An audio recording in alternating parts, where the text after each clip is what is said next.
Oh, it's that time of year in which I make a video that gives people who don't watch my videos, and probably a few who do, that existential crisis as they try to wrestle with how does this person have this as their top 10 films of the year. And I know this is the part where I'm supposed to say, this is just my list, it's my very subjective list, this is my opinion, all film is subjective. But in my experience, such disclaimers don't really help all that much. So yeah, I'll just say this is the most objectively accurate top 10 films of 2022 list that you're gonna see. Before we get to it, I will say that these aren't reviews of the movies, just so you know. I do have reviews of all the movies on this list. It's just gonna be a brief like, hey, this is it, this is why it's on the list, maybe this is why this is placed where it is on the list, and then we move on. Because time is money, let's not waste both. You have better things to do than hear me prattle on for too long, so here we go. Now we go. Number 10. Starting out this list, I always like to have one film on here that's a little unorthodox to be on a top 10 list. Something that personally hit me, something that I just really enjoyed, and maybe it's because I still got the Christmas spirit, because I just binged a lot of Christmas movies this week. But Violent Night is on here. Dude, it's Die Hard meets Home Alone meets the Santa Claus. What's not to like? Not only was it absurdly entertaining, but I start getting excited when I see what they could do with sequels. Like with every John Wick sequel, how the world expanded and you see more and more absurd things and mechanics of how this underworld works that we don't even know operates in our world. You could do that with mythical characters and creatures among Christmas and other holidays. I can see the possibility of this gaining a cult following as the years go on. One thing I know is I will enjoy adding this to my yearly Christmas binge list. Number 9. Next we have The Whale. This is actually a little tough because there's some good movies that come out this time of year. They're making that Oscar push. I watched this movie less than a week ago, so maybe it'll move up the list as time goes on. All I know is as I watched it a week ago, it's here on number 9. It's a powerful character piece with amazing acting from the entire cast. Fact is, when a character piece like this has me fighting back the tears in the movie theater because I don't want to be a sobbing mess in the middle of the movie theater, I have to seriously consider that film for the top 10. Number 8. Next up, Avatar, The Way of Water. The reality is, I have a very different relationship with Avatar than what feels like the rest of the internet, but I enjoy it, and this was a solid return to Pandora. Technologically speaking, it's leaps and bounds above everything else. If I'm being honest, 2022 was just kind of a dark year in general. I'm not even just saying globally, I'm saying personally it was. It did its job and it did it well. It did what movies like this are supposed to do, which is get you to forget about all the other shit out there that's not on the big screen right now. It was amazing escapism. Number 7. Next up, 2022 promised to bring us a multiverse of madness, and it brought us a multiverse of madness in Everything Everywhere All at Once. This was a heartfelt family film that could have felt like low-budget MCU. This has a few, we'll say, quirky mechanics that could have made the film fall flat, but it made it work. Also, the action was great. It's a fun action film. There are a few surprises on this list. This was definitely one of them. Number 6. Next up, Pinocchio. The Guillermo del Toro Pinocchio, that is. I heard we got 3 Pinocchios. I only remember one other one.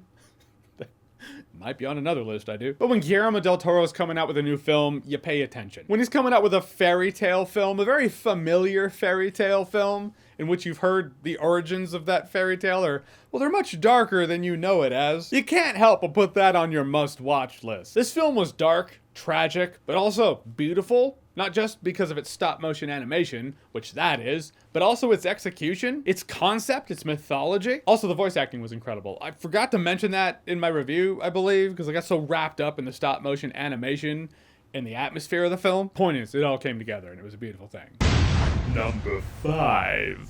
Okay, so this next one's a film that got a lot of internet buzz, and then one of the critics at the screenings that I go to, he had seen it, and I was like, is it good? Because it's like 3 hours long. I just want to know what I'm in for. And he said, RRR is everything you go to the movies for.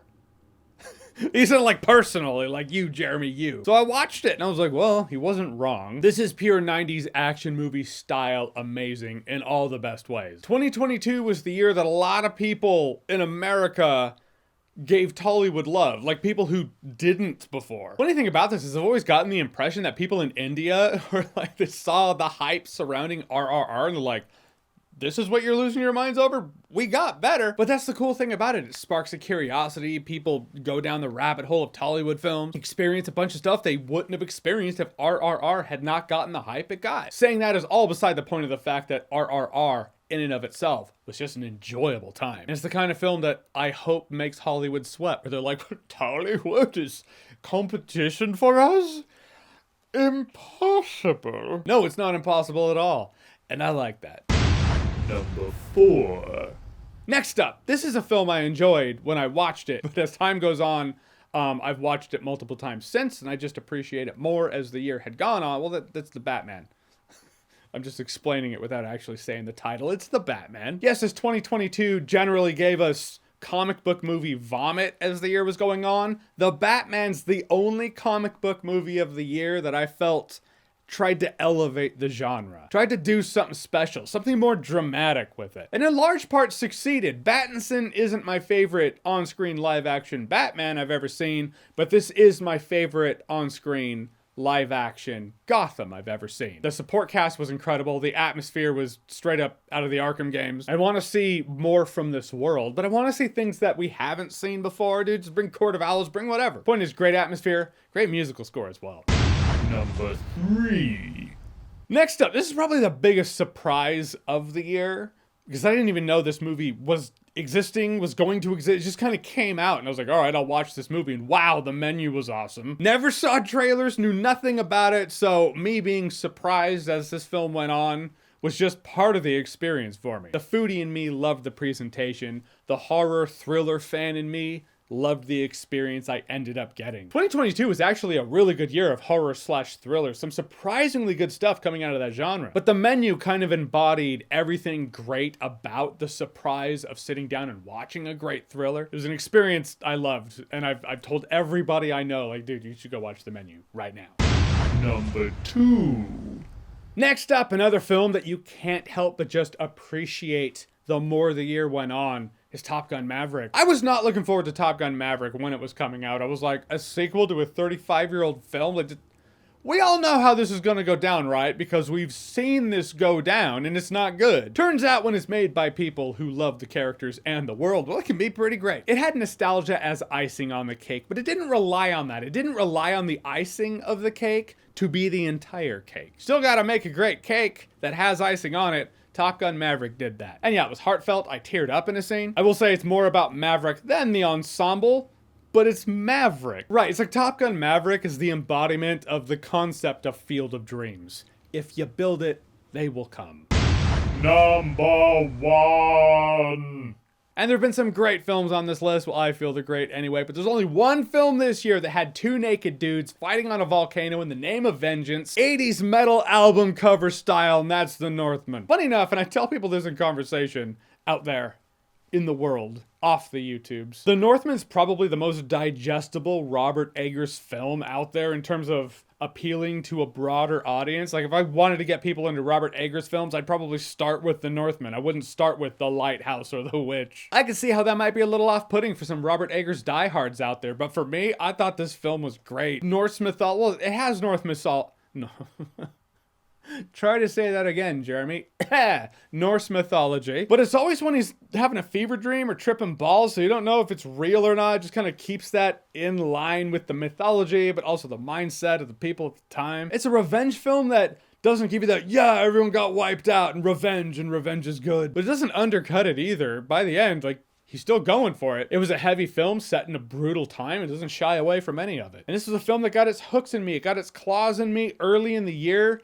And it's like, it's the film that I measured every other film after it up against. I probably shouldn't do that, but I kind of did. I always be like, I like this one. Was it as good as The Northman? No, Northman's still number 1. I just maintained that feeling all the way to the end.